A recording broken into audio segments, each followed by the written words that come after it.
Hi viewers, இன்னைக்கு நம்ம சேனல்ல லஞ்ச் பாக்ஸ் சீரிஸ் தான் பார்க்க போறோம். ரொம்பவே யூனிக்கான ஒரு கொல்ஹாப்பூரி ஸ்பெஷல் ரெசிபி தான் பார்க்க போறோம். இந்த ரெசிபி செய்யறதுக்கு உங்களுக்கு எந்த காய்கறியும் தேவைப்படாது. அதே மாதிரி வீடியோவை ஸ்கிப் பண்ணாம பாருங்க. நான் ஒரு ஸ்பெஷல் மசாலா பவுடர் சேர்த்திருக்கேன். அந்த மசாலா பவுடர் தான் இந்த ரைஸ்க்கு சுவையை கொடுக்கக்கூடிய ஒரு இன்கிரிடியன்ட். இந்த ரெசிபியை நீங்க சிரமமே இல்லாம 15 நிமிஷத்துல செஞ்சு முடிச்சிடலாம். லஞ்ச் பாக்ஸ்க்கு இந்த ரெசிபி ஒரு கிரேட் ஆப்ஷனாக இருக்கும். கண்டிப்பாக ஒரு வாட்டி ட்ரை பண்ணி பாருங்கள். இன்றைக்கி நான் காட்டக்கூடிய ரெசிபி வந்து என்னோட அத்தை கொல்ஹாப்பூரில் இருக்கும்போது அவங்க கற்றுக்கிட்ட ரெசிபி என் கூட ஷேர் பண்ணாங்க. ரொம்பவே நல்லா இருந்துச்சு. அதனால் ஒரு வீடியோவாக மேக் பண்ணி உங்கள் கூட இந்த ரெசிபியை ஷேர் பண்ணிக்கிறேன். இப்போ வாங்க பார்க்கலாம் இந்த ரெசிபி எப்படி செய்கிறதுன்னு. முதல்ல ஒரு குக்கரில் 30 ml போல் எண்ணெய் சேர்த்துக்கிட்டு கூடவே ஒரு ஸ்பூன் அளவுக்கு ஜீரகமும் சேர்த்துக்கோங்க. ஜீரகம் நல்லா பொரிஞ்சு வந்ததுக்கப்புறம் நம்ம ஊற வச்சிருக்கிற மசூர் தால், அதாவது ஹோல் மசூர் தால் தான் இந்த ரெசிபிக்கு நல்லா இருக்கும். அரை மணி நேரம் போல் மசூர் தால் வந்து நான் ஊற வச்சு அதை சேர்த்துக்கிறேன். இந்த மாதிரி தான் இருக்கும் மசூர் தால் பார்க்குறதுக்கு. இந்த மசூர் தால் உங்களுக்கு பெரிய டிபார்ட்மெண்டல் ஸ்டோர்ஸில் கிடைக்கும். இன்றைக்கி நான் 1/4 கப் அளவுக்கு முழுசாக இருக்கக்கூடிய மசூர் தால் சேர்த்துருக்கேன். அடுத்ததாக 1/4 ஸ்பூன் அளவுக்கு பெருங்காயத்தூளும் சேர்த்துக்கோங்க. ஒரு வாட்டி நல்லா கலந்து விட்டுக்கோங்க. உங்களோட டெய்லி ரொட்டீனில் ப்ரோட்டீன் ஏதாவது ஒரு வகையில் சேர்த்துக்கணும் அப்படின்னு நினைக்கிறீங்கன்னா இந்த ரெசிபி சூப்பரான ஆப்ஷனாக இருக்கும். கண்டிப்பாக ட்ரை பண்ணி பாருங்கள். அடுத்ததாக 1/4 ஸ்பூன் அளவுக்கு மஞ்சத்தூளும் சேர்த்துக்கோங்க. அடுத்ததாக இந்த ரெசிபிக்கு சுவையை கொடுக்கக்கூடிய சீக்ரெட் இன்க்ரீடியண்ட், அதாவது மசாலா பவுடர் தான் அடுத்து ஆட் பண்ணுறேன். 1/2 ஸ்பூன் அளவுக்கு கொல்ஹாப்பூரி சட்னி பவுடர் ஆட் பண்ணுறேன். இந்த சட்னி பவுடர் நீங்கள் வீட்லேயே கூட செஞ்சுக்க முடியும். நம்மளோட சேனலில் ஃப்யூச்சர் வீடியோஸில் கண்டிப்பாக இந்த கொல்ஹாப்பூரி சட்னி பவுடர் எப்படி செய்யணும்னு ஒரு வீடியோவாக உங்களுக்கு ஷேர் பண்ணுறேன். இந்த சட்னி பவுடரில் ஸ்பைசஸ், காஞ்ச மிளகா, கொப்பரை, கசகசா, வேர்க்கடலை, கருவேப்பிலை, பூண்டு, ஜாவித்ரி, அந்த மாதிரி நிறைய பொருள் சேர்த்து பண்ணக்கூடிய ஒரு மசாலா பவுடர் தான் கொல்ஹாப்பூரி சட்னி பவுடர். இதே மாதிரி மெத்தடில் நீங்கள் வந்து கொண்டக்கடலையை வச்சு பண்ணலாம்.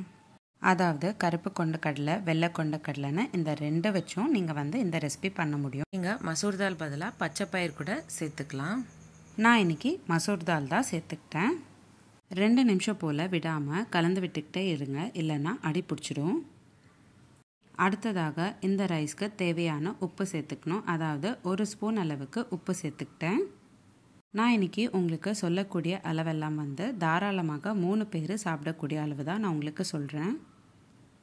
இப்போது அடுத்ததாக ஊற வச்சிருக்கிற பாஸ்மதி ரைஸ் 1 கப் சேர்த்துக்க போகிறேன். 1 கப் பாஸ்மதி ரைஸ்க்கு 1/4 கப் அளவுக்கு மசூர் தால். நம்ம முதல்ல மசூர் தால் சேர்த்துக்கிட்டதுனால இப்போது ரைஸ் மட்டும் சேர்த்துக்கிறோம்.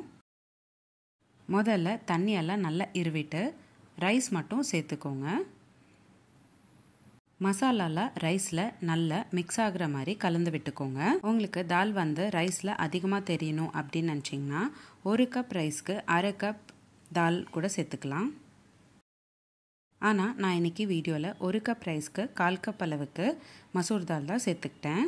இப்போது நம்ம நல்லா மிக்ஸ் பண்ணக்கப்புறம் இந்த ரைஸ்க்கு தேவையான தண்ணியை சேர்த்துக்கணும். ரைஸ் அண்ட் தால் சேர்த்து 1/4 கப் நம்ம சேர்த்துருக்கோம். அதுக்கு நம்ம 3 கப் அளவுக்கு தண்ணி சேர்த்துக்கணும். 3 கப் அளவுக்கு தண்ணி சேர்த்துக்கிட்டிங்கன்னா ரைஸ் நல்லா உதிரியாக வரும். உங்களுக்கு இன்னும் கூட ரைஸ் வந்து சாஃப்டாக இருக்கணும் அப்படின்னு நினச்சிங்கன்னா அதுக்கேற்ற மாதிரி நீங்கள் வந்து தண்ணியை வந்து ஆட் பண்ணிக்கணும். நான் இன்றைக்கி 3 கப் அளவுக்கு தண்ணி தான் சேர்த்துக்கிறேன். தண்ணி நல்லா பாயில் ஆனதுக்கப்புறம் ஒரு கொதி வரும்.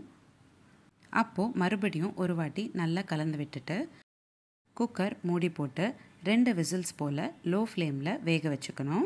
இந்த ரெசிபிக்கு வெங்காயம் தயிர் பச்சடி ரொம்பவே பர்ஃபெக்டான காம்பினேஷனாக இருக்கும். இந்த ரெசிபி பிரியாணிக்கு ஒரு சூப்பரான ஆல்டர்னேட்டிவ் ஆப்ஷனாக இருக்கும். அதே சமயம் உங்களோட டெய்லி ரொட்டீனில் ஒரு வித்தியாசமான ஆப்ஷனில் ப்ரோட்டீன்ஸை சேர்த்துக்கிறீங்க. அதனால் கண்டிப்பாக ஒரு வாட்டி ட்ரை பண்ணி பாருங்கள். இந்த ரெசிபி ரொம்ப ஸ்பைஸியாக வேணும் அப்படின்னு நினச்சிங்கன்னா அதுக்கேற்ற மாதிரி நீங்கள் கொல்ஹாப்பூரி சட்னி பவுடர் சேர்த்துக்கணும். நான் இன்றைக்கி மீடியமான அளவுக்கு தான் ஸ்பைஸ் சேர்த்துக்கிட்டேன். அடுத்ததாக 2 விசில் போல் வேக வச்சக்கப்புறம் குக்கர் விசில் ஆறுனக்கப்புறம் ரைஸை ரொம்ப பொறுமையாக கலந்து விட்டுக்கணும். நான் உங்களுக்கு வீடியோவில் காட்டுற மாதிரி பொறுமையாக கலந்து விட்டுக்கோங்க. அடுத்ததாக ரைஸை சர்விங் பிளேட்க்கு ட்ரான்ஸ்ஃபர் பண்ணிக்கிறேன். அவ்வளோதான். ரொம்ப சிம்பிள் அண்ட் ஈஸியாக அதே சமயம் ரொம்ப சுவையாக இருக்கக்கூடிய ஒரு unique recipe கொல்ஹாப்பூரி special masoor dal rice ready ஆயிடுச்சு. வெள்ளரிக்காவும் தயிர் பச்சடியும் சேர்த்துக்கிட்டு சர்வ் பண்ணிக்கிறேன். உங்களுக்கு இந்த வீடியோ பிடிச்சிருந்தா லைக் பண்ணுங்கள், ஷேர் பண்ணுங்கள். இந்த ரெசிபி எப்படி இருந்ததுன்னு எனக்கு கமெண்ட் பாக்ஸில் கமெண்ட் பண்ணுங்கள். நீங்களும் இந்த ரெசிபி உங்கள் வீட்டில் ட்ரை பண்ணிங்கன்னா எப்படி இருந்துச்சுன்னு எனக்கு கமெண்ட் பாக்ஸில் கமெண்ட் பண்ணுங்கள். இந்த மாதிரி நிறைய சீரீஸ் நம்மளோட சேனலில் போஸ்ட் பண்ணியிருக்கோம். Healthy breakfast series, healthy pasta series, healthy milk shake series, healthy starter series, healthy laddu series, kootu series, kuzhambu series, rasam series, இந்த மாதிரி நிறைய சீரீஸ் நம்மளோட சேனலில் போஸ்ட் பண்ணியிருக்கோம். லிங்க்ஸ் எல்லாமே உங்களுக்கு நான் டிஸ்கிரிப்ஷன் பாக்ஸில் ஷேர் பண்ணுறேன். கண்டிப்பாக செக் பண்ணி பாருங்கள். மீண்டும் சந்திப்போம் ஒரு சுவையான ரெசிபியுடன். தேங்க்யூ.